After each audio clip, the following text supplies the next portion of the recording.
Mesdames et messieurs, chers auditeurs et auditrices du Collège Belgique, nous sommes heureux de vous accueillir pour cette séance d'ouverture de la 14e session annuelle du Collège Belgique.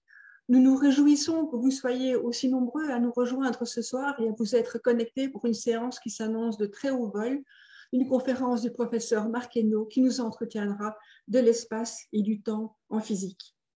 Peut-être nous dira-t-il que la relativité restreinte suggère que l'écoulement du temps est une illusion, que l'essence de Proust consiste à dire que l'idée habituelle du temps qui passe, c'est le temps perdu, est une illusion? Nous fera-t-il retrouver le temps à l'image des géants dans le temps retrouvé? Nous présentera-t-il notre sens commun de la perception de l'écoulement du temps comme une construction de nos fonctions cérébrales? Je vous parlais la semaine dernière de fonctions cérébrales qui peuvent induire des biais cognitifs. Eh bien, sachez que notre cerveau est également le siège d'illusions temporelles.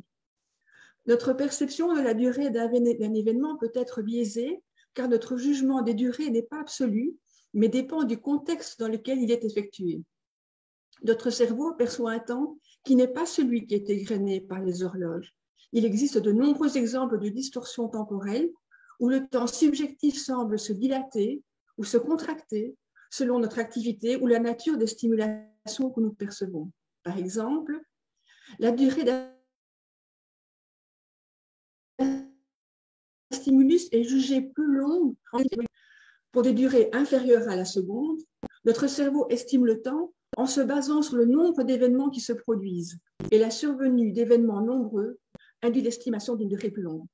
De même, une information nouvelle dont l'analyse nécessiterait une mobilisation plus importante de ressources mentales sera interprétée comme ayant une durée plus longue, alors que la répétition d'une stimulation connue diminuera l'amplitude de la réponse neurale, produisant ainsi une contraction subjective de la durée. Certains d'entre vous ont peut-être expérimenté un temps semblant s'écouler au ralenti lorsque vous vous êtes retrouvés en situation de grand danger. Cette illusion ne serait pas due à une augmentation de la résolution temporelle de nos perceptions, mais plutôt à un entrelacement du temps perçu et de la mémoire. Les événements menaçants seraient en effet associés avec plus de formation de mémoire par l'amygdale, et au plus nous avons de mémoire d'un événement, au plus long est interprété cet événement. Ces distorsions sont de plus sous l'influence des processus attentionnels et des effets automatiques de l'élévation du niveau d'éveil sur le rythme de l'horloge interne. Alors, je suis sûre que ce soir, étant donné le caractère absolument passionnant de la conférence que nous allons entendre dans quelques instants, nous allons tous être victimes, certes consentantes, je vous l'accorde, de distorsions temporelles notoires. Et des distorsions temporelles, vous aurez l'occasion d'en expérimenter beaucoup avec le Collège Belgique en 2022. Je vous promets que vous ne verrez pas le temps passer, car ce sont plus d'une centaine de cours-conférences qui vous sont proposés à Bruxelles et en Wallonie sur des thèmes des plus captivants et des plus variés. De grandes figures seront évoquées, d'Homère à Toots Thielemans, en passant par Ernest Solvay ou César Franck. Nous aurons des colloques et des chaires qui interrogeront des sujets d'actualité comme l'apport de l'éolien pour le changement climatique, mais aussi des thématiques portant sur les nombres du discret au continu, comment la musique sculpte notre cerveau, l'importance du sommeil pour la santé, la figure énigmatique du prophète de l'islam, l'investissement pour les entreprises durables, la transition énergétique, etc. Nous aurons 2 conférences débats, 4 conférences concerts et 5 cycles qui interrogeront la robotisation de la vie, le futur de l'élevage bovin wallon, le rapport des femmes aux droits et l'histoire de la libération des esprits. L'année 2022 sera également l'occasion de célébrer quelques anniversaires, comme les 100 ans de la découverte de la tombe de Toutankhamon et bien sûr le 250e anniversaire de la fondation de notre Académie royale de Belgique en 1772 par l'impératrice Marie-Thérèse d'Autriche. Pratiquement, les cours-conférences se donneront autant que possible en présentiel. Néanmoins, nous sommes tributaires de l'apparition de la virulence de nouveaux variants, comme c'est le cas pour l'instant, et nous vous conseillons donc de consulter le site web du Collège Belgique pour vous assurer des modalités mises en œuvre. J'en profite pour remercier vivement toute l'équipe du Collège Belgique, son administrateur délégué, le professeur Jean Leclerc, le secrétaire perpétuel de l'Académie royale de Belgique, le professeur Didier Vivier, pour le travail énorme qu'ils ont accompli et pour leur réussite à dilater leur temps de travail de manière à pouvoir vous offrir un peu d'inspiration intellectuelle. L'équipe a accueilli cette année Louis Morez, coordinateur à Bruxelles, dont l'enthousiasme a encore augmenté l'énergie de notre équipe. Et je voudrais leur remercier tout spécialement, ainsi qu'Éléonore Poncin, coordinatrice à Bruxelles, et Kevin Saadé, notre fidèle cheville ouvrière du Collège Belgique à Charleroi. Et enfin, mes chers confrères et consoeurs, membres du bureau du Collège Belgique, merci pour vos soutiens et vos disponibilités.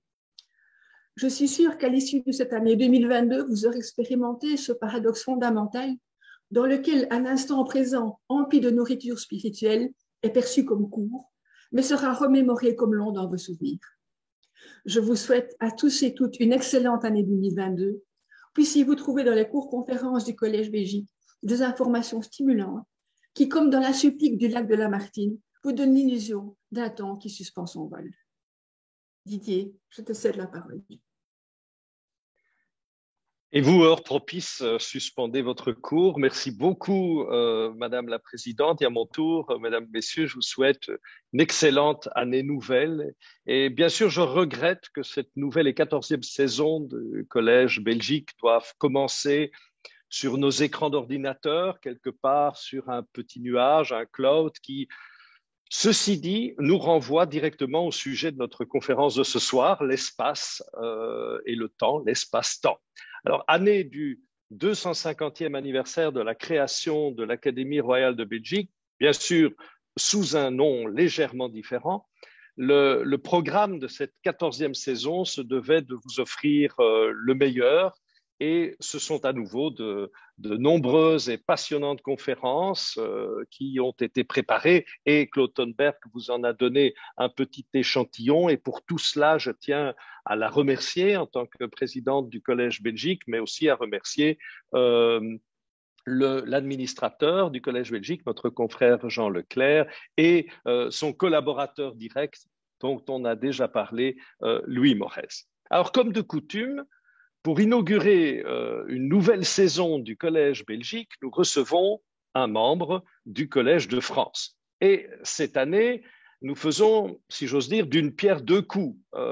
Un professeur au Collège de France, certes, mais aussi un membre titulaire de la classe des sciences de notre académie, et cela depuis 20 ans cette année. Bon anniversaire, mon cher Marc.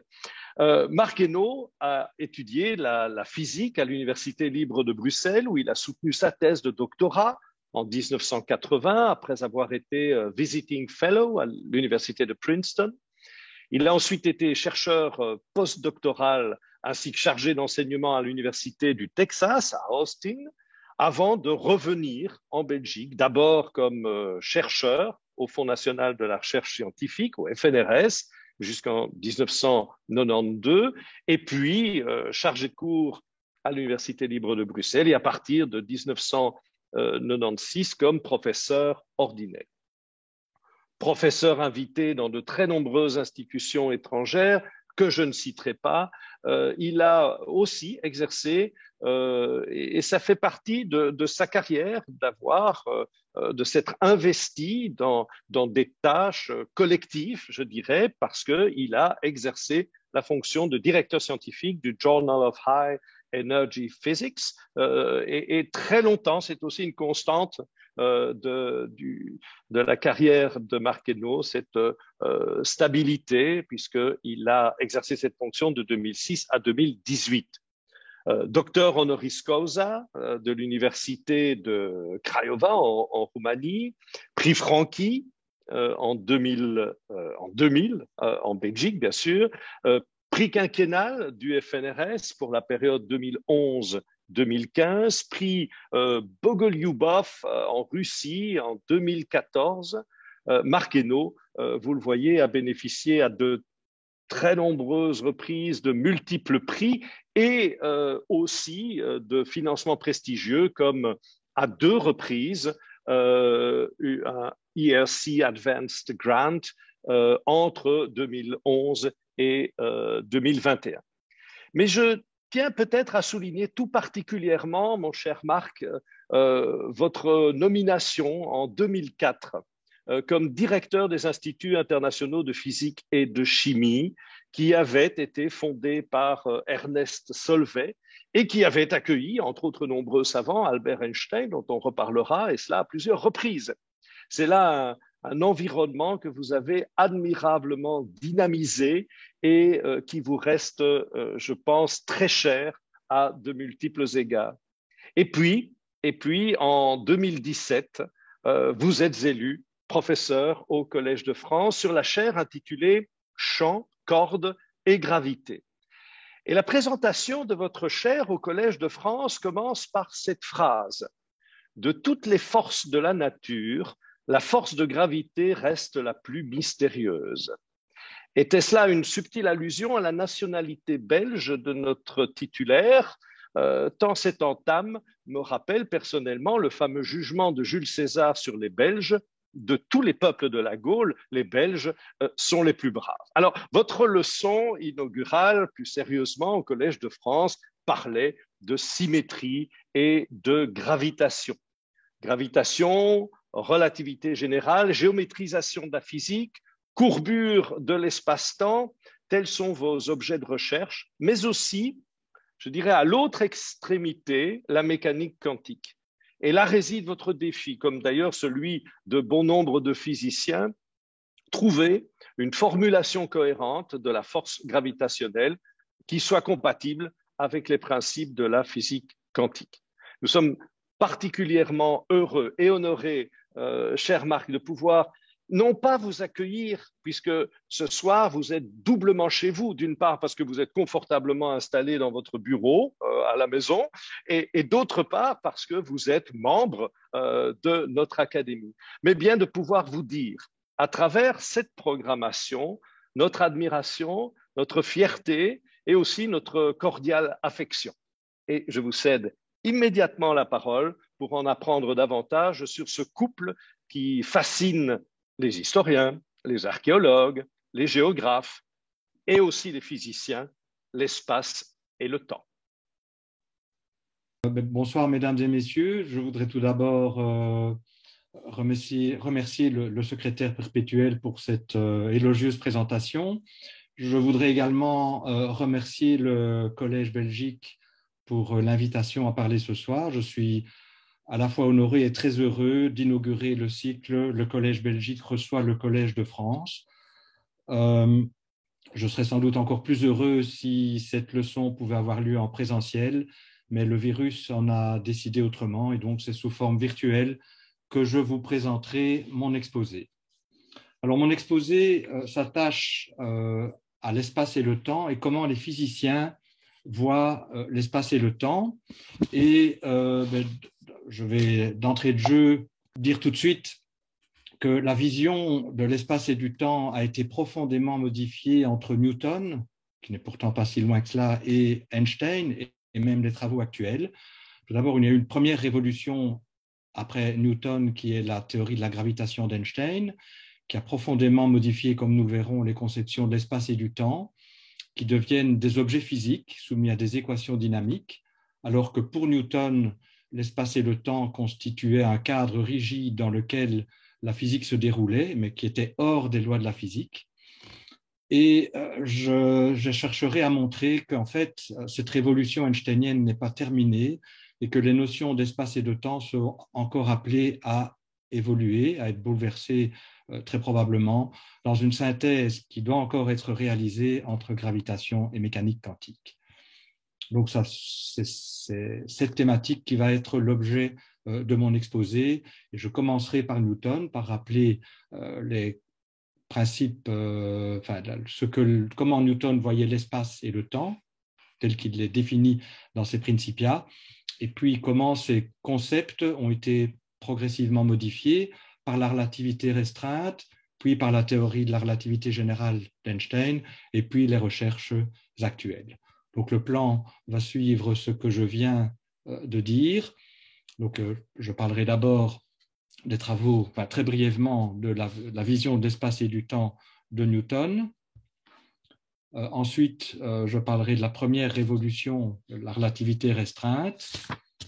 Ensuite, la théorie d'Einstein de la gravitation, qui est, comme le secrétaire perpétuel l'a rappelé, un des sujets essentiels de mes recherches, qui constitue aussi, je pense, cette théorie d'Einstein, une profonde modification de la vision de la physique, une géométrisation de la physique. Donc, je passerai quelques temps pour expliquer la théorie d'Einstein et comment le temps et l'espace sont repensés complètement dans la théorie de la gravitation d'Einstein, et puis pourquoi probablement nous devrons aller au-delà de la vision d'Einstein, et je conclurai enfin. Donc, commençons par Newton. Donc, en fait, Newton, doit utiliser le temps et l'espace dans ses équations de la mécanique, dans sa description des lois de la mécanique et de la gravitation universelle. Il y a un petit paramètre T, le temps qui apparaît, il y a la position, et dans sa vision, le temps et l'espace sont absolus, c'est-à-dire indépendants de la matière. Et donc, si on lit ces Principia, il y a un endroit où il dit « Le temps absolu, vrai et mathématique, sans relation à rien d'extérieur, coule uniformément. » Et de même, l'espace absolu, sans relation aux choses externes, demeure toujours similaire et immobile. Et donc, c'est tiré de ces principes mathématiques de la philosophie naturelle. Donc, pour Newton, l'espace et le temps constituent un cadre dans lequel la physique se déroule, mais ils existeraient même si rien ne se passait. Donc, c'est un peu comme une scène de théâtre qui existe, que la pièce de théâtre ait lieu ou n'ait pas lieu. Alors, Newton était conscient que notre perception du temps n'est pas absolue, qu'il y a un temps relatif, qu'il y a un temps subjectif, ça a été rappelé dans l'introduction, mais pour pouvoir arriver à des équations quantitatives, pouvoir décrire de manière précise le mouvement des objets, avec un temps qui apparaît dans les équations, un espace qui apparaît dans les équations, il a dû faire cette hypothèse, et ça marche, pour décrire en tout cas la nature, remarquablement bien. Mais certains de ses contemporains étaient très mal à l'aise, parce que nous savons tous qu'il existe un temps relatif, un temps psychologique, et cette vision un peu absolue du temps de Newton a été critiquée par certains contemporains, dont Leibniz, qui était mal à l'aise de penser à un temps et à penser à un espace indépendamment des phénomènes physiques qui se produisent.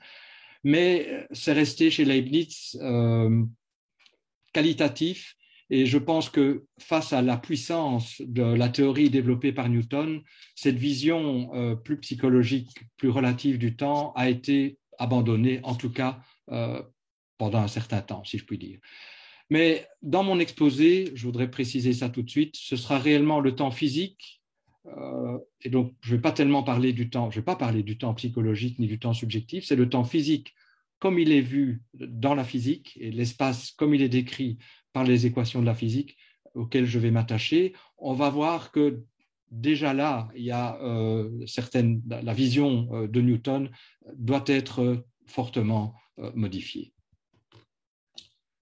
Alors, toujours dans le cadre de la théorie de Newton, avant de passer à la relativité restreinte, il est intéressant de se poser la question de savoir comment ce temps absolu est perçu par différents observateurs. Donc, imaginons des physiciens en mouvement les uns par rapport aux autres, qui utilisent différents repères de coordonnées, différentes horloges. Comment vont-ils comparer le temps qu'ils mesurent et l'espace qu'ils mesurent? Alors, je vais uniquement m'attacher, même si ce n'est pas tout à fait nécessaire, au début en tout cas, à ce qu'on appelle les référentiels inertiels. Donc, c'est un concept qui remonte à Galilée et au principe d'inertie. Donc, dans les lois de la mécanique, il y a une très importante, ce qu'on appelle le principe d'inertie, qui dit qu'un objet soumis à aucune force aura un mouvement uniforme, à vitesse constante, sans accélération. C'est ce qu'on appelle le principe d'inertie. Ce principe d'inertie ne peut pas être valable dans tous les référentiels, pour tous les observateurs. C'est uniquement une classe d'observateurs en mouvement uniforme les uns par rapport aux autres qui seront en accord avec le principe d'inertie. Les autres observateurs percevront ce qu'on appelle des forces fictives. Mais donc, il y a ces référentiels inertiels qui jouent un rôle important, puisque dans ces référentiels inertiels, le principe d'inertie, par définition, s'applique. Et on peut se poser la question, si deux observateurs inertiels font des mesures de temps, comment ces mesures vont-elles vont pouvoir être comparées?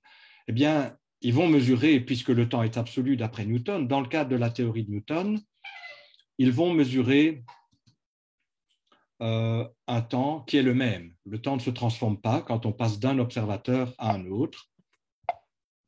Oups. J'essaie de faire avancer, voilà. Et donc, si j'appelle T le temps mesuré par l'observateur O et T' le temps mesuré par le deuxième observateur, eh bien, ils sont d'accord que les deux temps coïncident. Bon, il y a peut-être l'origine des temps qui ne sera pas nécessairement la même. Il peut y avoir une constante qui apparaît plus additionnelle, additive, qui apparaît entre les deux. S'ils ne prennent pas la même origine du temps, l'un pourrait prendre la naissance du Christ, l'autre le début, l'époque de Mohammed, par exemple. Mais disons, les intervalles de temps seront égaux, le temps est absolu.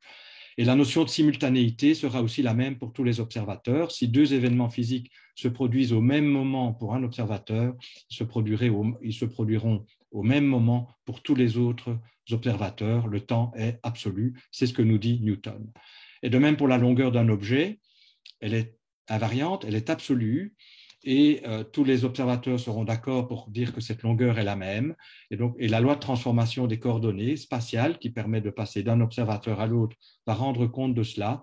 Et dans le cas des observateurs inertiels, elle est donnée par une loi relativement facile. Je l'ai écrite à une dimension. Si j'appelle x la position mesurée par un observateur, x' celle mesurée par un autre observateur, les deux différeront par un terme qui est proportionnel à la vitesse relative et au temps. Et on déduit de là que les longueurs sont les mêmes dans les deux référentiels. Alors on peut voir, et Galilée avait beaucoup insisté là-dessus, que la mécanique classique est invariante pour ces transformations. Donc tous les observateurs inertiels percevront de la même manière, seront d'accord sur les lois de la mécanique classique. C'est ce qu'on appelle la relativité galiléenne. Et une des conséquences importantes de cette relativité galiléenne, c'est ce qu'on appelle la loi d'addition des vitesses. C'est-à-dire que si j'ai un objet qui se meut à une certaine vitesse v par rapport à un observateur O, et que petit v, et que cet observateur O lui-même se meut avec une vitesse grand V par rapport à un observateur O', donc on appellera ça la vitesse d'entraînement. La vitesse mesurée par le deuxième observateur O' sera juste la somme des deux vitesses. Et donc en particulier, on voit de là qu'il ne peut pas y avoir de vitesse maximum, la vitesse infinie, disons la vitesse limite, mais il n'y a pas de vitesse finie limite, puisqu'on pourrait toujours la dépasser en prenant une vitesse d'entraînement suffisamment grande. Alors ça, c'est la vision du temps et de l'espace qui nous vient de Newton. Et il y a une première modification de cette vision qui vient de la relativité restreinte et qui d'abord, les motivations de la relativité restreinte. J'ai parlé du principe de relativité. Les équations de la mécanique sont invariantes pour tous les référentiels inertiels. Mais si on veut rendre les équations de l'électromagnétisme invariantes, on se rend compte que les lois de transformation que j'ai écrites sont incompatibles avec cette invariance. Elles doivent être modifiées. Et c'est ainsi que la relativité restreinte a été développée. Donc, pour que le principe de relativité s'applique aussi aux équations de l'électricité et du magnétisme, et les noms associés au développement de la relativité restreinte, c'est bien sûr Einstein, mais aussi Poincaré et Lorentz. Donc, dans cette nouvelle théorie, quel est le changement par rapport à Newton? Eh bien, l'espace et le temps ne peuvent plus être conçus séparément. Et on parle d'espace-temps. Pourquoi ils ne peuvent plus être conçus séparément? Parce qu'ils se transforment entre eux lorsqu'on passe d'un référentiel inertiel à un autre. Alors, les transformations qui font passer d'un référentiel inertiel à un autre sont ce qu'on appelle les transformations de Lorentz, que je ne vais pas écrire ici. Elles sont plus compliquées que les équations précédentes. Je n'ai pas besoin de les écrire. L'important est de savoir qu'elles mélangent le temps et l'espace. On avait vu tout à l'heure que le temps était absolu et que était donc le même pour tous les référentiels inertiels. Ça n'est plus vrai en relativité restreinte, et pour l'espace aussi, il y a un mélange plus compliqué avec le temps. Et on peut montrer que ces transformations, et c'est un des apports de Poincaré, forment ce qu'on appelle un groupe, c'est une structure mathématique importante, et c'est le groupe de Poincaré. Mais même si l'espace n'est plus séparément absolu et le temps n'est plus séparément absolu, l'espace-temps, l'ensemble constitué par l'espace et le temps, forme toujours un cadre rigide en relativité restreinte, indépendamment de la matière. C'est un cadre un peu plus compliqué, mais c'est toujours un cadre dans lequel la physique se déroule et qui n'est pas influencé par le contenu matériel de l'espace-temps. Donc, simplement, c'est plus compliqué, ils ne sont pas séparément absolus, mais l'espace-temps lui-même est un cadre absolu. Alors que l'espace n'est pas absolu, qu'est-ce que ça implique? Toute une série de conséquences dont vous avez certainement déjà entendu parler. Par exemple, l'intervalle de temps entre deux événements va dépendre du référentiel. On parle de dilatation du temps ou de relativité du temps. Le concept de simultanéité va dépendre du référentiel. Il y a des événements physiques qui ont l'air qui se passent simultanément pour un référentiel ne se produiront pas nécessairement simultanément pour un autre. L'un pourra précéder ou être après l'autre. Et la longueur d'un objet va aussi dépendre du référentiel. On parle de contraction des longueurs. Une autre conséquence extrêmement importante, une autre propriété extrêmement importante de la relativité restreinte, c'est que la vitesse de la lumière est une vitesse invariante. Donc la loi d'addition des vitesses que j'ai décrite tout à l'heure est modifiée. Elle est modifiée de manière telle à ce que la vitesse de la lumière soit invariante, soit la même pour tous les observateurs, et c'est en fait une vitesse limite qu'on ne peut pas dépasser. Donc, aucun signal physique ne peut se propager à une vitesse supérieure à la vitesse de la lumière. Alors, cette vitesse étant très grande, à notre échelle où les vitesses sont petites, ce qu'on appelle les effets relativistes liés à ce que je viens de décrire ne sont pas perceptibles, mais si on a des vitesses plus grandes, qui représentent une fraction, disons, plus significative de la vitesse de la lumière, ces effets relativistes sont importants et sont mesurables. Alors, Minkowski a introduit une vision géométrique de ce cadre dans le espace-temps dans lequel la physique se déroule. Donc, l'espace-temps de la relativité restreinte s'appelle l'espace-temps de Minkowski. Il faut mettre le temps et l'espace ensemble. Donc, c'est un espace qui possède 4 dimensions, 3 d'espace, les 3 dimensions familières d'espace, mais aussi une supplémentaire, une dimension de temps. Et cet espace a une des propriétés géométriques remarquables que Minkowski a développées. Il est muni d'une métrique. Alors, qu'est-ce que ça veut dire? Ça veut dire qu'on peut parler de distance entre 2 points de cet espace, entre 2 événements se produisant dans l'espace de Minkowski. Alors, cette distance est semblable à la distance à laquelle on est habitué en géométrie euclidienne, mais un peu plus compliqué, c'est la géométrie minkowskienne, je ne vais pas entrer dans les détails, je vais simplement dire que cet espace-temps de Minkowski est à nouveau quelque chose qui existe indépendamment du contenu matériel, indépendamment des processus physiques qui se produisent à l'intérieur de l'espace-temps. Donc, c'est l'espace-temps de Minkowski. Il est muni, comme j'ai dit, d'une métrique. Alors, j'ai écrit sur la diapositive sans courbure. Je vais expliquer ce que c'est la courbure dans un instant quand je passerai à la théorie d'Einstein. Alors, je voudrais dire qu'une fois que Minkowski a développé la notion d'espace-temps pour la relativité restreinte, on s'est rendu compte qu'on pouvait déjà introduire l'espace-temps dans le cadre de la théorie de Newton-Cartan, qui est aussi une variété qui possède à la fois un temps et 3 dimensions d'espace. Mais je ne vais pas en parler ici, c'était juste une remarque en passant pour les personnes qui seraient intéressées. Donc voilà, un premier changement dans nos concepts d'espace et de temps a été introduit par la relativité restreinte. On ne peut plus penser temps et espace séparément, il faut penser espace-temps. Et l'extension de la théorie de la relativité restreinte pour y inclure la gravitation, qui va être maintenant ce dont je vais parler, a conduit en fait à des bouleversements encore plus profonds sur la description physique de l'espace et du temps. C'est la relativité générale ou théorie de la gravitation einsteinienne. Alors, dans la vision newtonienne, qui était le premier à décrire la gravitation de manière quantitative, avec des lois physiques précises, la force d'attraction gravitationnelle des corps massifs entre eux, sous l'effet de leur masse, est responsable, comme nous savons, de la pesanteur terrestre. Elle se manifeste dans une foule énorme de phénomènes physiques, les marées, le mouvement de la Lune autour de la Terre, l'orbite des planètes dans le système solaire, jusqu'à la structure à grande échelle de l'univers. Et Newton a construit le premier édifice théorique remarquable qui rend compte de la diversité de ce phénomène, la gravitation universelle. Mais dans la théorie de Newton, l'interaction gravitationnelle, décrite par des forces instantanées, se propage donc à une vitesse infinie et c'est en contradiction avec l'impossibilité d'aller plus vite que la lumière. Si j'ai 2 corps massifs et que j'en déplace un légèrement, l'autre corps va immédiatement sentir une force qui s'ajuste à la nouvelle distance instantanément et donc il y a des signaux gravitationnels qui, dans la théorie de Newton, se propagent à une vitesse infinie plus grande que la vitesse de la lumière, et c'est en contradiction avec les principes de relativité décrits par Einstein, Lorentz et Poincaré. Et c'est pour surmonter cette tension entre gravitation einsteinienne et relativité restreinte qu'Einstein a développé la théorie de la relativité générale, qui est une véritable révolution, et je vais en esquisser maintenant les grands traits. Alors, la révolution, c'est que selon Einstein, la gravitation ne se décrit pas en termes de force, comme dans la théorie de Newton, mais elle se manifeste par une déformation de la géométrie de l'espace-temps.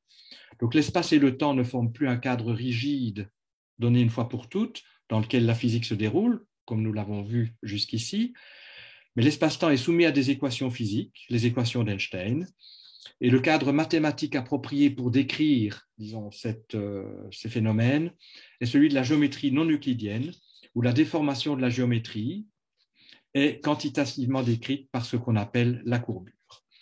Donc, je vais essayer de donner quelques idées de cette construction qui, je pense, est remarquable, qui est une géométrisation de la physique, et c'est réellement une révolution conceptuelle qui change complètement la manière dont les physiciens ont abordé la force gravitationnelle.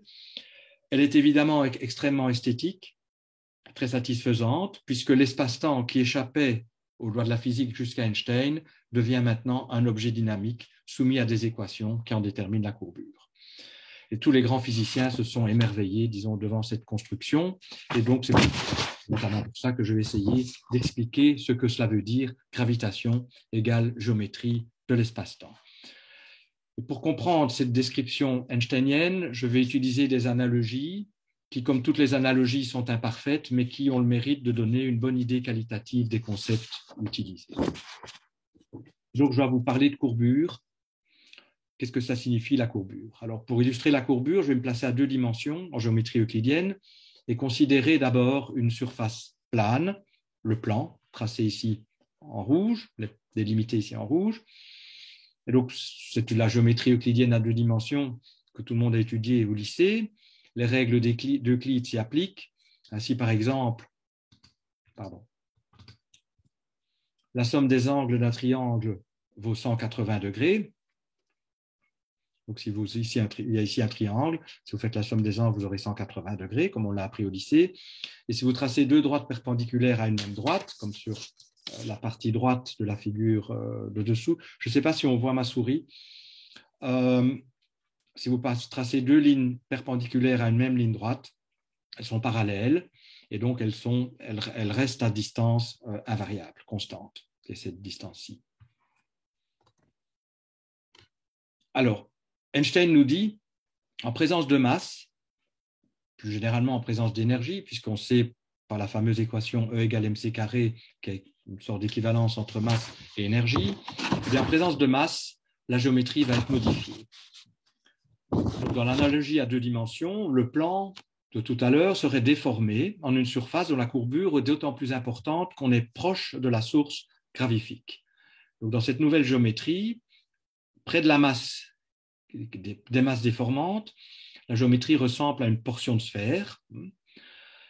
Et étudions ce que les règles de la géométrie euclidienne deviennent dans cette nouvelle géométrie. J'ai ici tracé une sphère, j'ai dessiné également un triangle sphérique. Eh bien, on voit que la somme des angles de ces triangles sphériques que j'ai dessiné ici sur la figure est supérieure à 180 degrés. Donc, cette règle que la somme des angles d'un triangle est égale à 180 degrés, c'est propre à la géométrie euclidienne plane, mais si on déforme cette géométrie, ça n'est plus vrai. Donc ici, on a même 180 plus 270 degrés. Alors, les droites de la géométrie sphérique, ce sont les grands cercles, ce sont les lignes que suivent les avions pour aller d'un point à un autre.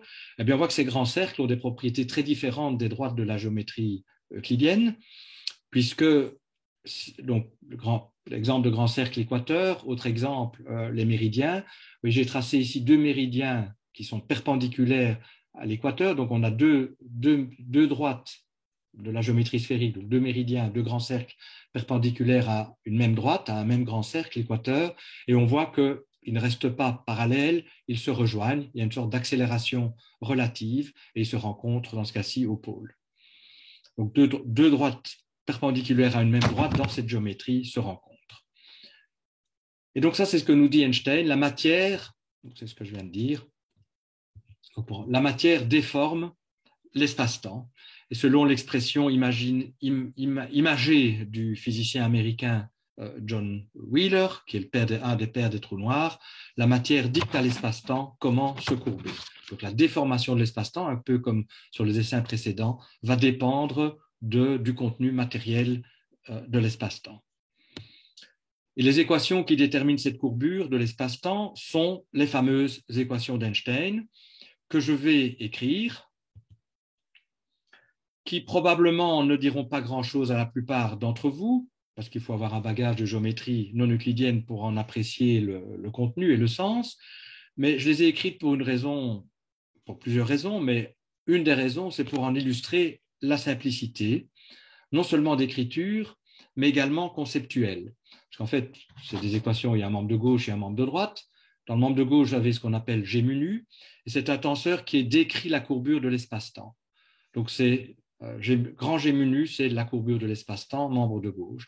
Et dans le membre de droite, T mu nu, c'est la matière. C'est ce qu'on appelle techniquement le tenseur d'énergie-impulsion de la matière.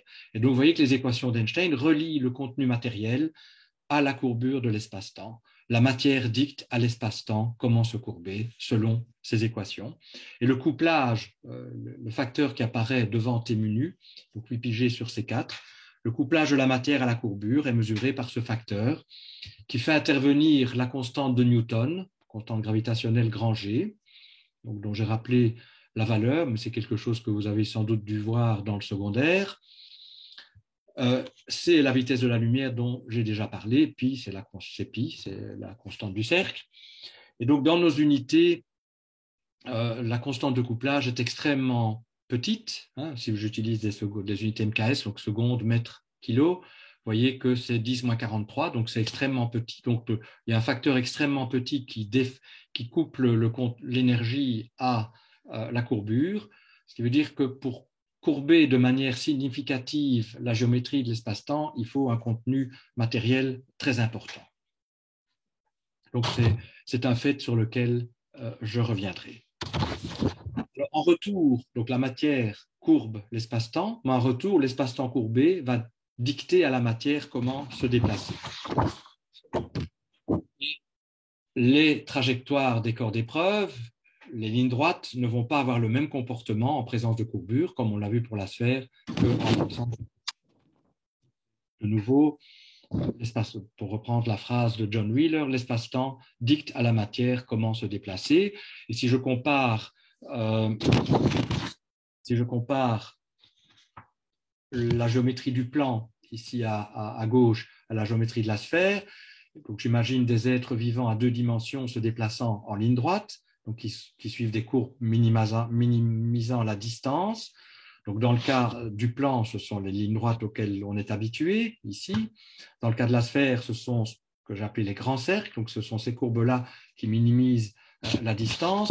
Eh bien, on voit que si ces êtres hypothétiques se déplacent selon des lignes droites et initialement partent dans des directions parallèles, donc perpendiculaires à une même droite, eh bien, ils resteront parallèles, ils ne se rapprocheront pas, ils ne s'éloigneront pas, tandis que dans le cas de la sphère, eh bien, ils se rejoindront au pôle.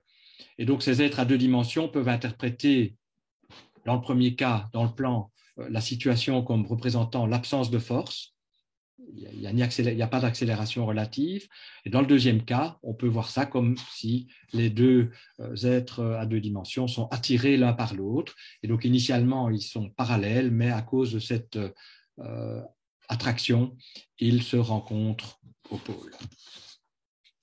Et c'est ainsi que l'on comprend, dans le cadre de la théorie d'Einstein, le mouvement de tous les corps, des planètes dans le champ de gravitation du Soleil, des galaxies dans l'univers, etc.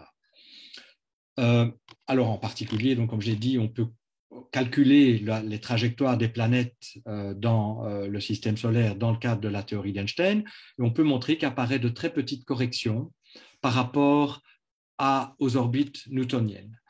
Donc la manière dont on voit les choses, c'est plus en termes de force de Newton, c'est en termes de déformation de la géométrie, et on cherche les lignes droites dans cette nouvelle géométrie, mais il se fait qu'elles sont fermées, en tout cas il y a des trajectoires fermées, et ce sont les trajectoires des planètes, et on peut montrer que ça n'est pas tout à fait des ellipses comme dans la théorie de Newton, ce sont des ellipses qui avancent, qui tournent chaque fois sur elles-mêmes, qui à chaque tour avancent un peu sur elles-mêmes, c'est ce qu'on appelle l'avance du périhélie des planètes.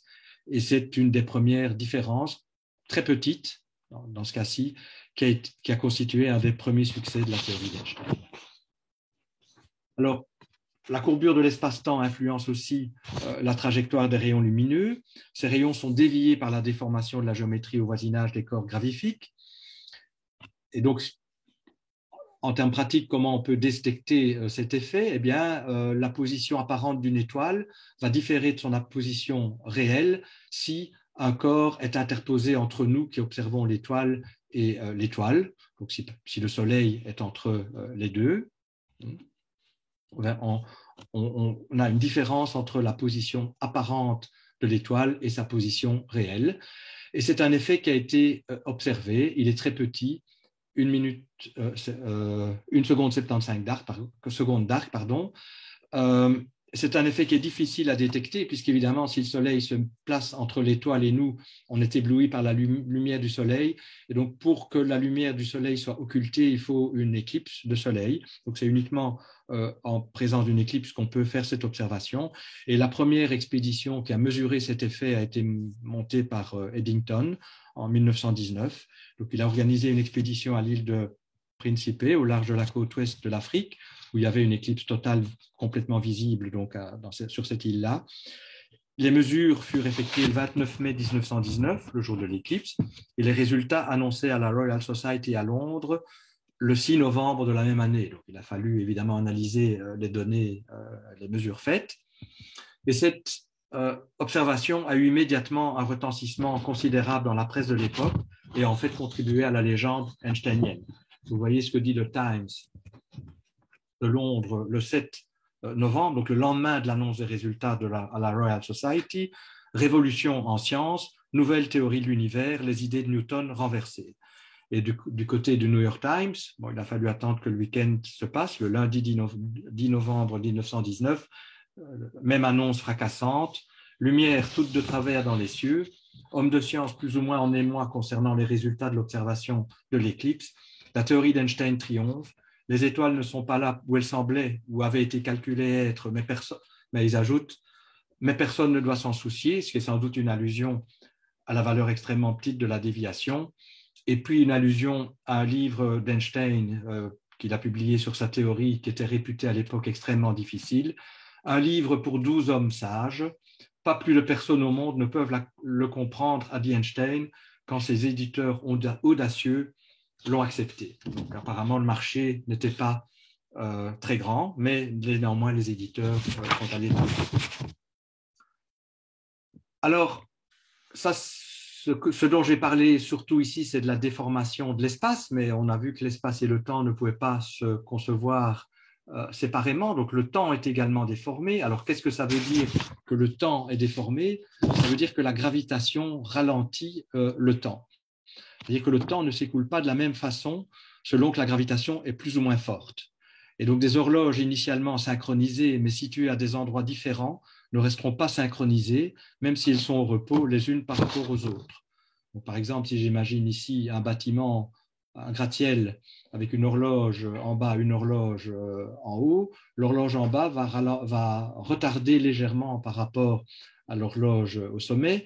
Cet effet est effectué dans ce cas-ci, vu la petitesse relative du champ gravitationnel terrestre, la déformation, la courbure du temps est extrêmement faible, donc c'est un effet de 1 seconde pour 3 × 10 exposant 6 années, donc ce n'est pas un sujet, un problème auquel on doit penser, mais néanmoins dans le cas du GPS, cette courbure du temps, ce ralentissement du temps, selon qu'on soit dans un champ gravitationnel plus fort ou moins fort, conduit à des effets dont il faut tenir compte dans le système de localisation GPS, qui fait intervenir des horloges embarquées dans des satellites situés à 20 000 km d'altitude et qui communiquent par des signaux se propageant à la vitesse de la lumière. Et comme la lumière va très vite, même dans un petit laps de temps, il peut y avoir des effets appréciables.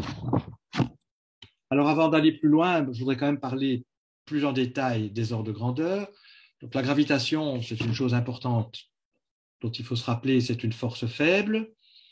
Il y a plusieurs manières de caractériser cette faiblesse de la force de gravitation. Par exemple, si on la compare à la force magnétique exercée par un petit aimant, mais si vous savez très bien que si vous prenez une aiguille métallique, vous pouvez la soulever à l'aide d'un petit aimant qui donc contrecarre la force de gravitation exercée par la Terre sur cette aiguille. Donc un petit aimant est plus fort par sa force magnétique que la Terre par sa force gravitationnelle.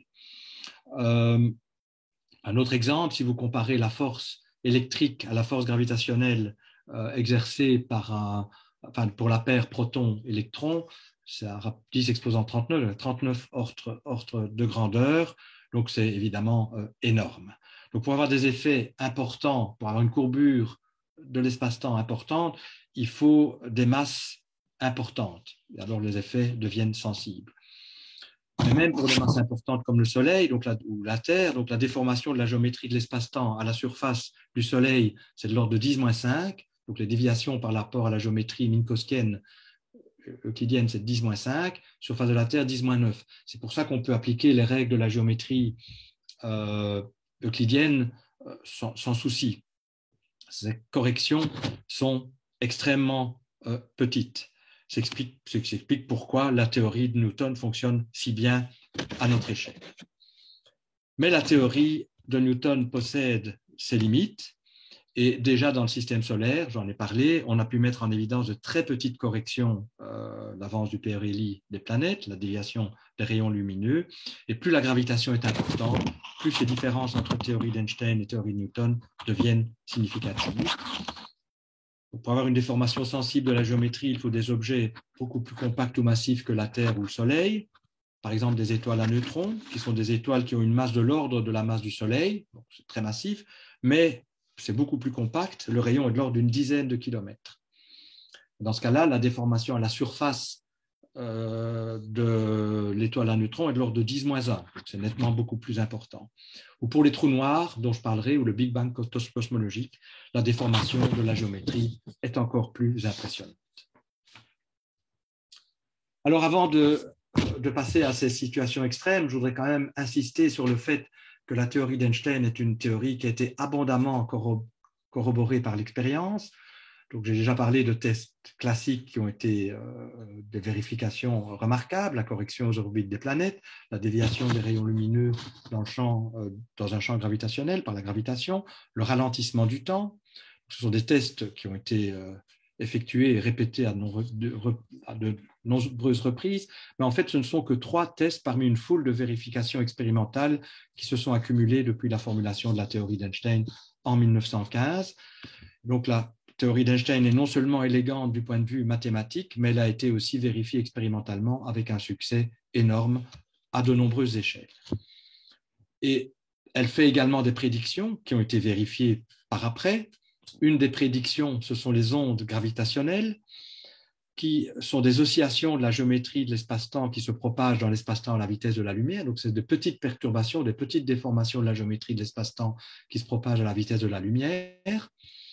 C'est très difficile à détecter sur Terre parce que la gravitation est faible, mais elles ont été observées par plusieurs détecteurs. Plusieurs expériences ont été mises en place pour observer ces toutes petites déformations de l'espace-temps liées à ces ondes gravitationnelles qui proviennent d'événements violents, par exemple la fusion de 2 trous noirs, je parlerai des trous noirs dans un instant.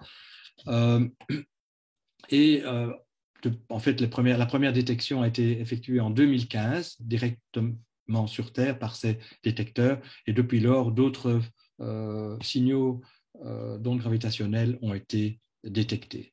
Donc voici une image d'un des détecteurs d'ondes gravitationnelles, LIGO, Laser Interferometer Gravitational Wave Observatory. Donc le principe de ces détecteurs, c'est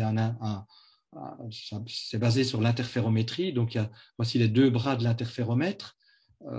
qui ont 4 km de longueur, donc c'est énorme. Et l'idée, c'est que si une onde gravitationnelle passe sur ce détecteur, la longueur des bras de l'interféromètre, les longueurs vont être modifiées, et elles vont être modifiées différemment dans les deux bras. Et donc, si je fais interférer des rayons lumineux qui voyagent dans ces bras, eh bien, l'image d'interférence va être modifiée en présence du passage d'une onde gravitationnelle. C'est un effet extrêmement petit, 10-20, la déformation de la géométrie, mais, et c'est remarquable, il a pu être mis en évidence. Donc, c'est une des belles vérifications de la théorie d'Einstein, que ces idées sur l'espace-temps, que la gravitation, c'est une déformation de l'espace-temps, ces idées ont été validées dans le cadre de ces ondes gravitationnelles. Autre prédiction remarquable de la théorie d'Einstein, ce sont les trous noirs. Alors, c'est une prédiction aussi célèbre. Et donc, que sont les trous noirs? Ce sont des objets si compacts que rien, ni même la lumière, ne peut échapper à leur attraction gravitationnelle. Alors, c'est une prédiction qui a été initialement accueillie par de nombreux physiciens avec grand scepticisme, mais elle a été acceptée depuis lors par la communauté quand les calculs théoriques ont montré le caractère inévitable des trous noirs comme état final d'étoiles dont la masse dépasse une certaine limite. D'ailleurs, un des derniers prix Nobel a été accordé à Penrose et à des expérimentateurs qui ont mis en évidence, Penrose qui a montré l'inévitabilité des trous noirs dans le cadre de la théorie d'Einstein, et également les expérimentateurs qui ont mis en évidence les trous noirs ont été associés au prix Nobel de 2020, je pense. Alors, un trou noir est caractérisé, ça c'est important pour la suite, par une surface sphérique, l'horizon, qui est la surface de non-retour, donc qui délimite la région de l'espace-temps d'où rien, même pas la lumière, ne peut s'échapper. Donc c'est ce qu'on appelle l'horizon du trou noir, c'est une sorte de barrage en apparence absolue à toute forme de communication avec l'extérieur. Donc une fois qu'on est à l'intérieur, on ne peut plus envoyer de signal lumineux ou de signal tout court qui pourrait permettre de communiquer avec l'extérieur. Alors la taille de l'horizon est donnée par ce qu'on appelle le rayon de Schwarzschild, du nom du physicien qui a trouvé la première solution décrivant un trou noir des équations d'Einstein, que j'ai ici écrite. Bon, de nouveau, ça fait apparaître les constantes importantes de la théorie d'Einstein, la constante de gravitation de Newton, grand G, et la vitesse de la lumière C, mais le rayon du trou noir est, lui, également déterminé par la masse du trou noir, grand M. Et donc, vous voyez que plus la masse est importante, plus le trou noir est grand, plus son rayon sera grand. Mais vu la petitesse dans nos unités du rapport G sur C carré, même pour le Soleil, le rayon gravitationnel, le rayon de Schwarzschild, disons, du Soleil n'est que de 3 km, bien à l'intérieur du Soleil lui-même. Et donc, la solution de Schwarzschild qui décrit le trou noir ne s'applique pas pour le Soleil, puisqu'une fois qu'on est à la surface du Soleil, les équations d'Einstein diffèrent des équations résolues par Schwarzschild. Donc, le Soleil n'est pas un trou noir, bien entendu. Mais, donc, si le rayon de Schwarzschild tombe à l'intérieur de la surface de l'étoile, on n'a pas un trou noir. Mais si le rayon de Schwarzschild est plus grand que la surface de l'étoile, en fait, on a un trou noir. Alors, pour la Terre, le rayon de Schwarzschild est encore plus petit, 1 cm. Donc, c'est clair que c'est bien à l'intérieur de la Terre et que donc, il n'y a pas de problème d'horizon associé à la Terre non plus. Donc, ces trous noirs jouent un rôle central en astrophysique. On a une évidence observationnelle extrêmement convaincante. De nombreux trous noirs ont été observés dont la masse se situe entre 3 et 80 fois la masse du Soleil. Donc, ils ont été identifiés en particulier par les ondes gravitationnelles émises lorsque 2 tels trous noirs entrent en collision. C'est un phénomène extrêmement violent qui dégage énormément d'énergie, qui émet des ondes, et ces ondes ont été observées justement par la collaboration LIGO et Virgo dont je vous ai parlé. Mais il existe aussi des trous noirs supermassifs au centre des galaxies, y compris la nôtre, qui ont des masses comprises entre des millions à des milliards de fois la masse du Soleil. Donc les trous noirs sont partout, et c'est l'image en fait d'un tel trou noir gargantuesque, monstrueux, au centre de la galaxie M87, à environ 50 millions d'années-lumière de nous, qui a été dévoilé en avril 2019 par la collaboration internationale Event Horizon Telescope, qui a fait l'objet d'annonces dans la presse. Donc, c'est une collaboration qui regroupe de nombreux radiotélescopes répartis tout autour de la Terre et qui ont comparé et mis ensemble leurs observations. Alors, je voudrais ajouter qu'à l'intérieur des trous noirs, bon, c'est une région avec laquelle nous ne pouvons pas entrer en communication. D'ailleurs, on peut y tomber, mais une fois qu'on est entré à l'intérieur du trou noir, une fois qu'on a franchi l'horizon, on peut le franchir que dans un sens, de l'extérieur vers l'intérieur, on ne peut pas repasser dans l'autre sens. Eh bien, la gravitation est importante et en fait, elle est même infinie au centre du trou noir. Elle est formellement infinie, donc je reviendrai là-dessus plus tard. Alors, on peut voir aussi que la dilatation du temps à l'horizon est infinie. Donc, on parlait du temps qui dépend, dont l'écoulement dépend de la matière, de la gravitation. Et on peut voir en fait que si on compare la manière dont des horloges ont le temps qui évolue loin du trou noir et à l'horizon du trou noir, eh bien, on va avoir une dilatation du temps infinie. Donc, pour être plus précis, imaginons un observateur situé à une distance supérieure à l'horizon, qu'on puisse le voir, mais pas très loin de l'horizon, qui envoie des signaux toutes les delta t secondes, disons, à un observateur qui, lui, est situé à l'infini, ça veut dire très loin. Donc, il envoie des signaux toutes les delta t secondes. L'observateur situé très loin au prime va recevoir ces signaux, mais ils vont être espacés par un laps de temps qui va être beaucoup plus grand, delta t prime. C'est une dilatation du temps liée à la présence de au fait que la gravitation est beaucoup plus forte, proche du trou noir. Donc ça illustre ce que je vous ai dit, c'est que l'écoulement du temps, ça n'est pas absolu, ça dépend de la physique, des objets physiques qui se trouvent dans l'espace-temps.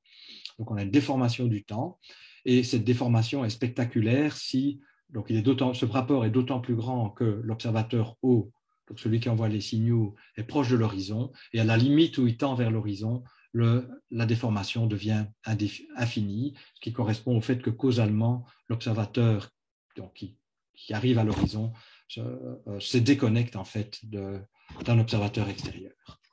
Donc c'est un exemple spectaculaire de déformation du temps liée à la gravitation. Une illustration de ces idées d'Einstein particulièrement impressionnante. Alors la relativité générale, donc la théorie d'Einstein, autre domaine où elle joue un rôle très important, bon, j'ai déjà brièvement fait allusion, c'est la compréhension de l'évolution de l'univers, la cosmologie. La relativité générale a permis la formulation d'un modèle cosmologique possédant une très grande cohérence à la fois théorique et observationnelle, où notre univers est en expansion. C'est ce qu'on appelle le modèle cosmologique standard, qui trouve son origine dans les travaux de Friedman, mais aussi de Lemaître.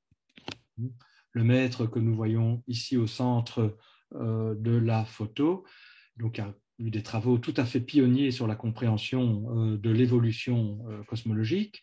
Donc, ce modèle cosmologique standard rend compte non seulement du décalage vers le rouge des fréquences des galaxies à travers l'expansion de l'univers, donc l'univers est en expansion, mais aussi de la formation des éléments dans l'univers, de l'apparition de structures. Donc, c'est un modèle qui a une très grande cohérence et dans lequel les équations d'Einstein jouent un rôle extrêmement important. Alors, évidemment, dans cette description, si l'univers est en expansion, ça veut dire que l'univers est d'autant plus petit que le remonte le temps.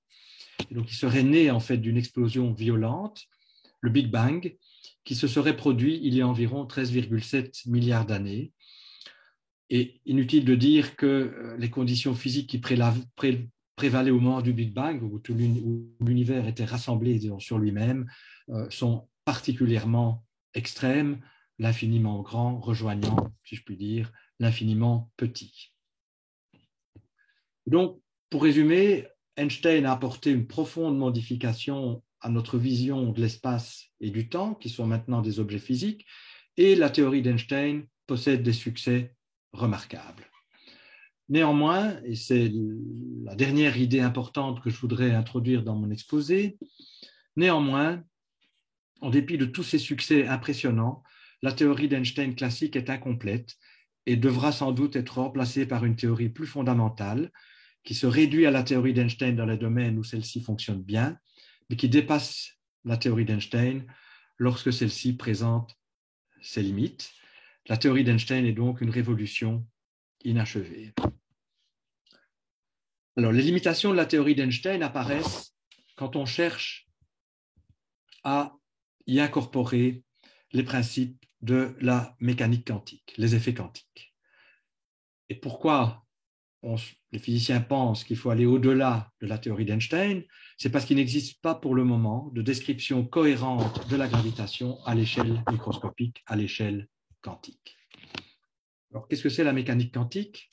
La mécanique quantique, c'est cette autre grande révolution de la physique du XXe siècle, fruit des efforts de nombreux physiciens que l'on voit réunis ici sur une célèbre photo, la photo du 5e Conseil de physique Solvay, qui s'est tenu à Bruxelles en 1927. Alors, ce pilier de la physique moderne, la mécanique quantique, qui a été, disons, consacré, si je puis dire, en 1927, ou en tout cas la formulation de la mécanique quantique que les physiciens utilisent pratiquement lorsqu'ils veulent faire des calculs à l'échelle microscopique. Donc, ce pilier de la physique moderne, la mécanique quantique, régit le monde à l'échelle moléculaire, à l'échelle atomique, à l'échelle subatomique. C'est également une théorie qui connaît des succès prodigieux, je dirais même vertigineux. On ne compte pas les applications de la mécanique quantique qui ont un impact sur notre vie quotidienne, des lasers ou transistors à toute l'électronique. Alors, pour pouvoir appréhender les raisons du conflit entre gravitation einsteinienne et mécanique quantique, je vais faire un bref détour pour dire quelques mots sur la mécanique quantique. Bon, il va m'être évidemment impossible d'expliquer en quelques minutes les principes de la mécanique quantique. Il y a déjà eu des exposés à l'Académie et dans le cadre du Collège Belgique sur la mécanique quantique. Je vais ici utiliser, heureusement, je n'ai pas besoin de beaucoup de concepts, je vais utiliser que quelques concepts qui seront suffisants pour parler du conflit avec la théorie einsteinienne.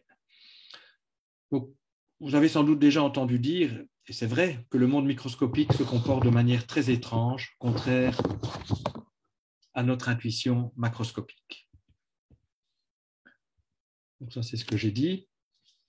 Donc ainsi, une particule en mécanique quantique, et en fait, dans la bonne description, est à la fois une particule et une onde, et la description la plus adéquate va dépendre du contexte. Les prédictions qu'on fait en mécanique quantique ont un caractère probabiliste. Et je dirais qu'une des manifestations les plus emblématiques, et probablement celle dont on parle le plus du caractère étrange de la mécanique quantique, est le fameux principe d'incertitude de Heisenberg, selon lequel il est impossible de mesurer simultanément la vitesse et la position d'un objet. Ce principe prend la forme, c'est une autre équation que je vais écrire dans mon exposé, je vais expliquer, delta x, delta p est supérieur ou égal à un membre de droite qui fait intervenir la constante de Planck, associée au phénomène quantique, et dont la valeur, à nouveau, à l'échelle de notre laboratoire, donc dans les unités qui sont les unités standard du laboratoire, joule seconde, est extrêmement petit, vous voyez, 10-34. Ça veut dire que pratiquement, ceci, c'est presque zéro. Et donc, le principe d'incertitude à notre échelle de Heisenberg est pratiquement pas contraignant, puisqu'il veut simplement dire que le produit de nombres positifs est supérieur ou égal à zéro. Mais à l'échelle microscopique, où h bar est important, donc à l'échelle de phénomènes où les actions ont le même ordre de grandeur, ce principe est important. Et donc, il nous dit que l'incertitude sur la position et l'incertitude que j'appelais delta x et l'incertitude sur l'impulsion, qui est directement liée à la vitesse de la particule, le produit ne peut pas être nul, mais doit être supérieur ou égal à cette fameuse constante de Planck. Donc, c'est le principe d'incertitude de Heisenberg. Alors, le principe d'incertitude de Heisenberg, en fait, s'applique à toute variable dynamique, à tout objet physique soumis à des équations. Donc, pas uniquement à la position et la vitesse d'une particule. Toute variable soumise à des équations du mouvement sera soumise au principe d'incertitude. Ça s'applique aussi au champ. Et donc, le mariage de la théorie électromagnétique de Maxwell, champ électromagnétique, avec la mécanique quantique, dans le cadre de ce qu'on appelle la théorie quantique des champs, a ainsi conduit à l'électrodynamique quantique, qui est une des théories physiques vérifiées avec la plus grande précision. Les forces nucléaires, qui s'exercent à l'échelle du noyau atomique, rentrent également admirablement dans le cadre de la théorie quantique des champs. Donc, retenons, toute variable dynamique est soumise à un principe d'incertitude. Et le problème, c'est que lorsqu'on applique les principes de la mécanique quantique à la gravitation d'Einstein, dont je viens de vous parler, on obtient des résultats absurdes ou incontrôlables. On peut dire qu'en ce sens, les deux théories sont incompatibles. Alors, les difficultés pour faire rentrer la théorie d'Einstein dans le cadre quantique apparaissent sur plusieurs plans. Et si je n'en citerai que deux, d'abord, les règles du monde quantique, si on les applique à la théorie d'Einstein, conduisent à des résultats absurdes et incontrôlables. On obtient des probabilités infinies pour les processus quantiques impliquant la gravitation, en contraste avec ce qui se passe pour les autres forces fondamentales comme l'électromagnétisme et les interactions nucléaires. Donc ça veut dire que pour une probabilité que tel ou tel phénomène se passe, la probabilité ne peut jamais dépasser 1. 1, ça veut dire c'est sûr, on obtiendra ce résultat à coup sûr. 0, ça veut dire que ça n'arrivera jamais. Donc une probabilité, en principe, c'est compris entre 0 et 1, donc une probabilité infinie, ça n'a pas beaucoup de sens. Néanmoins, si on applique les règles de calcul de la théorie quantique des champs à la théorie de la gravitation d'Einstein, c'est le type de résultat qu'on obtient. Sur un plan plus fondamental, qui est réellement ce qui va m'intéresser ici, on a appris par la théorie d'Einstein que la géométrie de l'espace-temps est une quantité dynamique. Et donc, d'après ce que je vous ai dit, c'est une quantité qui est soumise au principe d'incertitude de Heisenberg. Mais que veut dire un temps ou un espace qui fluctue? Comment définir le concept de géométrie quantique? Comment décrire la physique dans une géométrie quantique? Quels sont les concepts qui transcendent ceux d'espace et de temps, qui sont probablement émergents à l'échelle classique, puisque l'espace et le temps étant dynamiques vont être soumis au principe d'incertitude de Heisenberg. Eh bien, pour dire la vérité, nous ne possédons pas encore le cadre adéquat pour traiter ces questions de manière contrôlable. Je vais néanmoins dire 2-3 mots sur les pistes. Mais avant de dire 2-3 mots sur les pistes, je voudrais quand même insister sur le fait que la tension entre gravitation et mécanique quantique n'a pas de conséquences pratiques directes, car les situations physiques ordinaires auxquelles nous sommes confrontés se situent dans un régime de paramètres qui ne fait pas appel à la gravitation quantique. En cosmologie, on a besoin, donc soit on a besoin de la gravitation qu'on peut traiter de manière classique, comme en cosmologie, soit on fait appel à la mécanique quantique, mais on est loin de l'échelle caractéristique de la gravité quantique. Donc, dans tous les cas, on n'a pas besoin, en général, on n'a pas besoin, à l'échelle ordinaire, de la gravité quantique. Pourquoi? Donc, soyons un tout petit peu plus précis. C'est parce que l'échelle caractéristique de la gravitation quantique, c'est ce qu'on appelle l'échelle de Planck, qui est définie comme suit.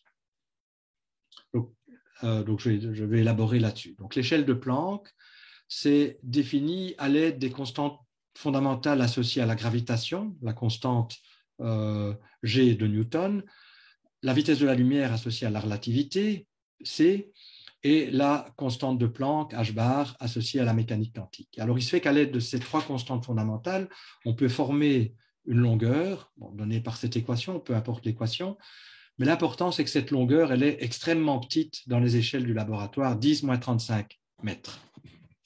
Donc, c'est minuscule aux échelles accessibles. Pour donner une idée de cette échelle, la taille de notre système solaire est estimée à quelque chose comme 20 milliards de kilomètres, soit environ 10 exposant 13 mètres. La taille d'un atome, c'est typiquement de l'ordre de 10, moins 10 mètres, donc il y a 23 ordres de grandeur. Eh bien, le rapport entre la taille du système solaire et celle d'un atome est comparable au rapport entre la taille d'un atome et la distance de Planck. Donc, vous voyez que c'est un nombre énorme d'ordre de grandeur. Et donc, il faudrait pouvoir explorer des distances aussi petites que la longueur de Planck pour percevoir la gravité quantique, mais plus l'échelle à explorer est petite, plus il faut d'énergie pour y accéder. L'accélérateur LHC à haute énergie du CERN, on parle déjà de haute énergie là, qui est le plus puissant microscope au monde, peut explorer des distances qui vont jusqu'à 10-18 mètres, on est loin des 10-35 mètres, donc c'est bien loin de l'échelle de Planck. Et même si on était capable de produire les énergies nécessaires, donc il faudrait un accélérateur, je pense que quelqu'un a fait le calcul de la taille de la galaxie, ces énergies confinées dans un aussi petit volume conduiraient à la formation de trous noirs, rendant l'observation de l'échelle de Planck impossible. On ne peut donc avoir un accès direct à la gravité quantique. Je vais peut-être, puisque c'est intéressant de voir comment ça fonctionne, illustrer ce calcul. Donc, il montre que si on veut explorer l'échelle de Planck, on va former des trous noirs qui, en fait, empêchent d'avoir la résolution nécessaire. Donc, supposons que nous cherchions à sonder la structure de l'espace-temps à l'échelle de Planck à l'aide d'un faisceau lumineux. Le pouvoir de résolution de la lumière est égal à sa longueur d'onde, appelons-la petit l. Donc, chaque photon du faisceau lumineux avec lequel on veut sonder la longueur de Planck aurait une énergie, ça c'est la mécanique quantique qui nous l'apprend, donnée par h bar c sur L, donc d'autant plus grande que la longueur d'onde est petite. Et à nouveau, y apparaître la constante de Planck et la vitesse de la lumière. Et si vous calculez le rayon de Schwarzschild d'un tel photon, c'est une énergie, c'est une masse, il y a un certain rayon de Schwarzschild qui lui est associé par la formule que je vous ai montrée, eh bien vous voyez que le rayon de Schwarzschild est en fait proportionnel à la longueur de Planck divisée par la longueur d'onde du photon. Et donc si le photon est plus petit que la longueur de Planck, de l'ordre de la longueur de Planck ou plus petit que la longueur de Planck, si on veut explorer, disons, des distances à l'échelle de Planck ou plus petites, vous voyez que le rayon de Schwarzschild du trou noir correspondant doit être plus grand que la longueur d'onde du photon. Et donc le photon est en fait un trou noir qui va être beaucoup plus grand que la résolution visée, ce qui empêche la possibilité d'explorer la structure de l'espace-temps en dessous de la longueur de Planck, qui constitue en quelque sorte une taille critique minimum. Et donc on n'a pas un accès direct à la gravité quantique. Mais je dirais que même si nous n'avons pas, donc même si le conflit entre théorie d'Einstein et mécanique quantique est un conflit qui ne s'applique pas directement à notre échelle, cette tension est quand même intellectuellement perturbante, puisque ces deux théories dont on a de bonnes raisons de penser qu'elles sont correctes, puisqu'elles ont été abondamment vérifiées par l'expérience, mais qui sont contradictoires. Et deux théories contradictoires ne peuvent pas être toutes les deux correctes. Mais en plus, il y a quand même des situations qu'on ne peut pas réaliser en laboratoire, mais qui existent dans l'univers, pour lesquelles on a besoin, si on veut les comprendre, de la gravité quantique, mais qui est de la théorie dont on ne dispose pas encore. Quelles sont ces situations? Le Big Bang, je l'ai déjà dit, les conditions qui prévalent au début de l'univers, au Big Bang, sont extrêmes et font appel à la gravité quantique. De la même manière, à l'intérieur des trous noirs, il y a un champ de gravitation extrême qui règne, et là aussi, la gravitation quantique devrait jouer un rôle essentiel, mais comme je l'ai dit, nous ne disposons pas pour le moment d'une théorie de la gravité quantique. Et trouver une formulation cohérente de l'interaction gravitationnelle au niveau microscopique, au niveau quantique, est un défi majeur de la physique du XXIe siècle. Et je dois dire que malgré de nombreux efforts impressionnants et l'identification de pistes extrêmement prometteuses, il y en a une dont je vais parler maintenant, on n'a pas encore de solution complète à ce problème, et tout indique que la réconciliation de ces deux piliers de la physique moderne, mécanique quantique et relativité générale, conduira à une nouvelle révolution conceptuelle qui nous mènera bien au-delà de la théorie d'Einstein et dans laquelle, je pense, les concepts de temps et d'espace devront à nouveau être profondément revus. Alors, parmi toutes les pistes poursuivies par les physiciens pour essayer de résoudre le problème de la gravité quantique, une de ces pistes est la théorie des cordes. Alors, je vais dire quelques mots. C'est une approche particulièrement séduisante et prometteuse. Et c'est un domaine fertile qui fait appel à une foule de concepts physiques et mathématiques profonds et intéressants et qui a déjà produit des résultats mathématiques, en tout cas, extrêmement intéressants. Alors, l'idée de la théorie des cordes est extrêmement simple. Dans la théorie des cordes, les quanta fondamentaux sont des cordes, des objets, pas des objets ponctuels à 0 dimension, mais des objets étendus à 1 dimension, donc des cordes. Et ces cordes peuvent être ouvertes ou fermées. Elles sont minuscules à notre échelle, de l'ordre de la longueur de Planck, on pense, peut-être quelques ordres de grandeur différents, mais pas très loin. Donc, si on compare à l'atome, dont la taille est 10-10 mètres, ou au noyau atomique, 10-15 mètres, c'est beaucoup, beaucoup, beaucoup plus petit. Et dans la théorie des cordes, donc comme elles sont extrêmement petites, on ne peut pas percevoir leur extension spatiale à notre échelle. Peut-être qu'il faudrait une énergie énorme pour percevoir que ce sont des objets étendus à 1 dimension. Alors, les cordes possèdent une tension, et en raison de cette tension, elles peuvent vibrer, comme les cordes d'un violon, donc ça n'est pas très étrange de ce point de vue-là. Et les différents modes de vibration, c'est ça qui est intéressant dans cette théorie des cordes fondamentales, les différents modes de vibration des cordes, donc les harmoniques, correspondent à des particules de caractéristiques distinctes, masse et charges différentes. Les harmoniques sont en nombre infini, comme pour les cordes d'un violon, et donc le nombre de particules distinctes décrites par la théorie est ainsi infini, mais plus on a des harmoniques élevées, plus la masse est élevée. Alors, les cordes sont soumises à des interactions mutuelles,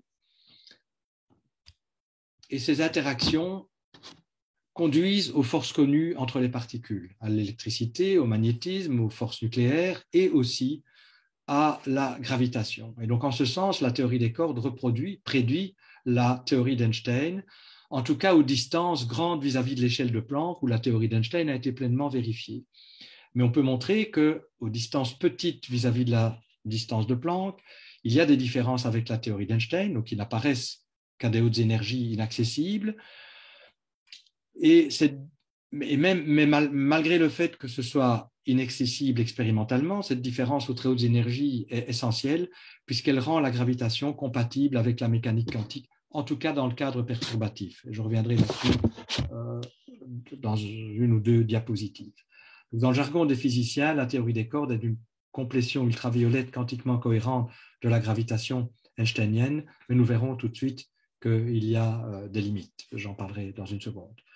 Mais donc, on peut parler de limite einsteinienne de la théorie des cordes, comme on peut parler de limite newtonienne de la théorie d'Einstein. La théorie d'Einstein n'est pas fausse, de la même manière qu'on ne peut pas dire que la théorie de Newton soit fausse. La théorie de Newton est une approximation de la théorie d'Einstein qui possède un domaine de validité bien établi, mais en dehors de ce domaine de validité, il faut utiliser la théorie d'Einstein. Mais en fait, la théorie d'Einstein elle-même a un domaine de validité. Elle ne peut pas aller jusqu'à l'échelle de Planck, comme on l'a vu. Quand on descend à des échelles trop petites, il faut aller au-delà d'Einstein, il faut utiliser la mécanique quantique, et donc, dans le cadre de la théorie des cordes, il faut utiliser la théorie des cordes. Mais la théorie des cordes reproduit la théorie d'Einstein dans les régimes ou de paramètres où la théorie d'Einstein a été bien vérifiée. Alors, une autre propriété attractive de la théorie des cordes est qu'elle unifie toutes les forces fondamentales de la nature. On sait qu'un des grands triomphes de la physique du XIXe siècle a été de montrer que l'électricité et le magnétisme constituaient différents aspects d'une même force, la force électromagnétique. La théorie des cordes y ajoute la gravitation et les forces nucléaires, réalisant ainsi un rêve qui remonte à Einstein d'une unification complète de toutes les interactions fondamentales. Alors, une autre propriété importante et intéressante de la théorie des cordes, c'est qu'elle modifie des idées que nous avons sur l'espace-temps et qu'on croyait solidement établies, comme par exemple la dimension de l'espace-temps. Il se fait en fait que la théorie des cordes prédit la dimension de l'espace-temps, ou pour être plus précis, elle montre que la dimension d'espace-temps est un concept qui dépend de la formulation choisie. Donc la dimension de l'espace-temps est un concept relatif. Dans une description, on va trouver que la dimension de l'espace-temps est par exemple 10, c'est prédit comme étant 10. Dans une autre description, ce sera 11. Mais ces descriptions sont équivalentes et reliées par des transformations de symétrie, des dualités de la théorie. J'ai juste pris 10 et 11, mais on peut avoir d'autres dimensions d'espace-temps qui apparaissent. Donc, ce qui est important, c'est que les dimensions d'espace-temps soient supérieures à 4. On imagine des dimensions supplémentaires comme étant microscopiques, non détectables à notre énergie. On peut montrer que c'est cohérent. Évidemment, la catastrophe, ce serait d'avoir un nombre de dimensions plus petites que les dimensions observées. Mais on en a plus, mais on pense que celles qui ne sont pas observées ne sont pas observées parce qu'elles sont microscopiques. Mais ce qui est important, c'est que la notion même de dimension d'espace-temps, en théorie des cordes, est une notion qui n'est pas absolue, qui dépend de la formulation, et par des transformations de symétrie de la théorie, qu'on appelle dans ce cas-ci des dualités, on peut changer cette dimension d'espace-temps. Alors, je vous ai dit, j'ai parlé de théorie des cordes, mais en fait, j'ai fait un abus de langage, parce que nous ne disposons pas encore réellement d'une formulation fondamentale de la théorie. Donc, malgré toutes les belles réussites de la théorie des cordes, celle-ci souffre d'une limitation majeure. Comme j'ai dit, elle n'est pas encore une véritable théorie. On a plus un cadre théorique qu'une théorie. Donc, c'est un cadre puissant, riche en idées très attrayantes, combinant des concepts profonds de physique, de géométrie, d'algèbre, qui ouvre des portes inattendues vers d'autres branches de la physique, en fait. Les outils disponibles permettent de faire des calculs approchés, valables dans certaines limites extrêmement convaincants. Mais cependant, les équations fondamentales de la théorie, analogues aux équations de Maxwell de l'électromagnétisme ou analogues aux équations d'Einstein pour la gravitation d'Einstein, ne sont pas encore connues. On a des techniques de calcul, on a des techniques d'approximation, mais on ne sait pas très bien approximation de quoi. On n'a pas encore les équations fondamentales. Et pour cette raison, de nombreuses questions physiques faisant appel à la gravitation quantique et sortant des limites où on a pu développer la théorie des cordes n'ont pas encore pu être abordées, notamment que deviennent les trous noirs et que se passe-t-il au Big Bang. Et donc, il faut aller au-delà de ce qu'on a déjà construit. Alors, aller au-delà de ce qu'on a construit, c'est évidemment plus facile à dire qu'à faire. Donc, on cherche une formulation fondamentale de la théorie de la gravitation, allant au-delà de la théorie des cordes, qui permettrait donc cette synthèse cohérente entre gravitation et mécanique quantique. Ce qu'on sait par la mécanique quantique, cette formulation ne peut pas reposer sur le concept d'espace-temps, puisque l'espace-temps est un concept qui est soumis à ce principe d'incertitude de Heisenberg. Donc, le concept d'espace-temps ne peut pas jouer un rôle fondamental dans la formulation à trouver de la théorie de la gravitation. Ça ne peut pas être un des concepts définis a priori, mais il doit apparaître plutôt comme un concept émergent, valable à la limite classique, de la même manière que la trajectoire d'une particule en mécanique quantique, ça n'est pas bien défini, mais c'est quand même un concept qui a un sens à la limite classique. Donc, sous certaines conditions, on peut parler de trajectoire d'une particule. On devrait avoir, donc, la théorie à chercher devrait être telle que, en général, on ne peut pas parler d'espace-temps, mais dans certaines limites, la limite classique, on devrait pouvoir voir le concept d'espace-temps émerger. Alors, comme je l'ai dit, c'est plus facile à dire en mots qu'à faire. Nous n'avons pas encore d'équations quantitatives qui permettent de réaliser ça, et donc c'est pour ça que je vais aller maintenant relativement vite. Donc, les physiciens privilégient dans la recherche de cette théorie fondamentale encore à trouver, donc allant au-delà de la théorie des cordes, qui est déjà une étape extrêmement importante. Donc, je ne veux pas diminuer les mérites de la théorie des cordes, mais ça n'est pas encore une théorie. Donc, dans la recherche de cette théorie fondamentale, la géométrie telle qu'elle n'est plus vraiment d'un grand secours, puisque la notion d'espace-temps est une notion émergente. Et donc, les physiciens privilégient une approche beaucoup plus algébrique et donc peut-être beaucoup plus abstraite, reposant sur les symétries de dualité dont j'ai déjà parlé et qui n'ont sans doute pas encore été toutes identifiées.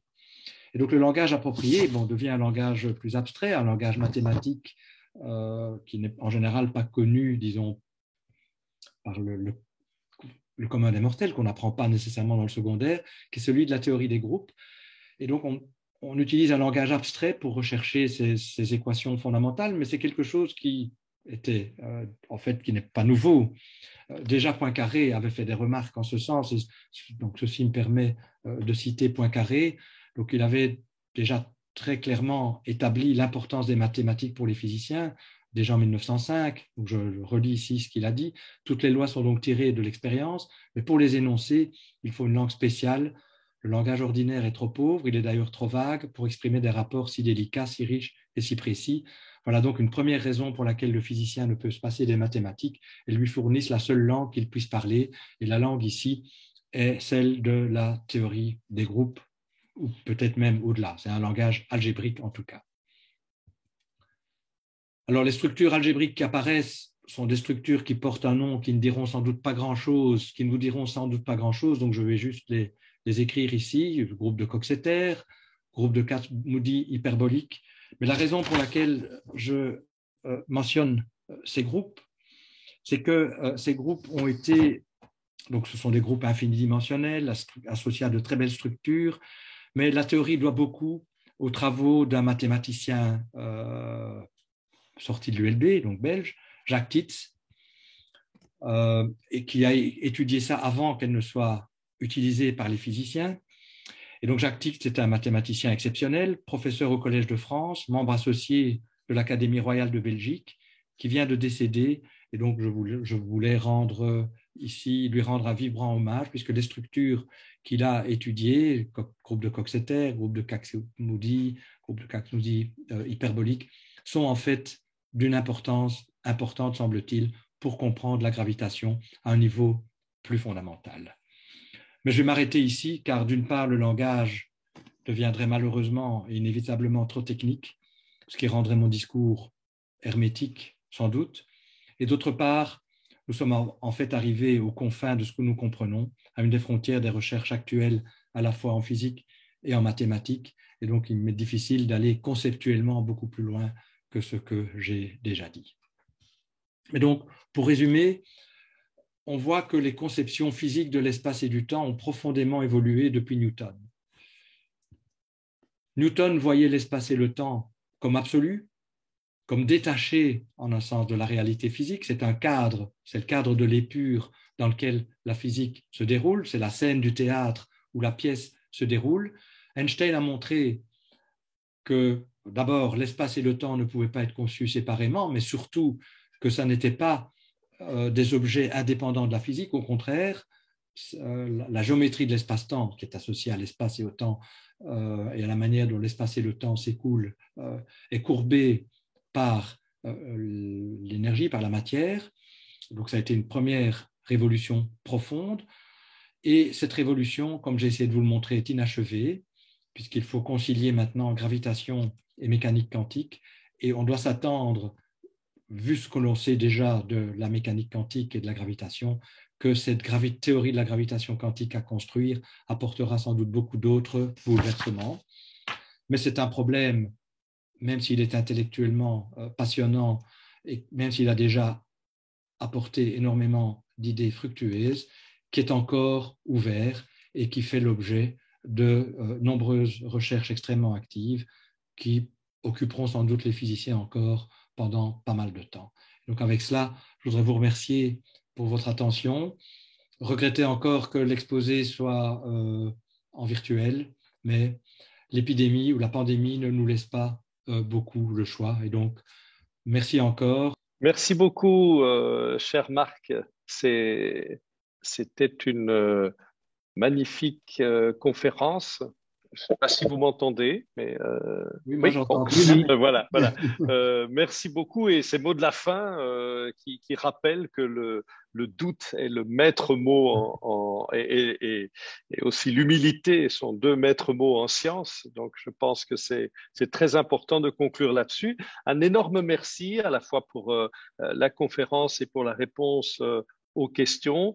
Je rappelle en répondant d'une certaine manière à l'un des commentaires que ce cours conférence a été enregistré et qu'il sera donc déposé comme podcast sur le site l'académie.tv où vous pourrez réécouter cette magnifique conférence qui augure magnifiquement bien de la 14e saison du Collège Belgique. Merci à toutes et à tous. Merci encore à notre conférencier et à très très bientôt. On vous retrouve très vite et le plus vite possible en présentiel. Au revoir et bonne soirée. Merci et au revoir.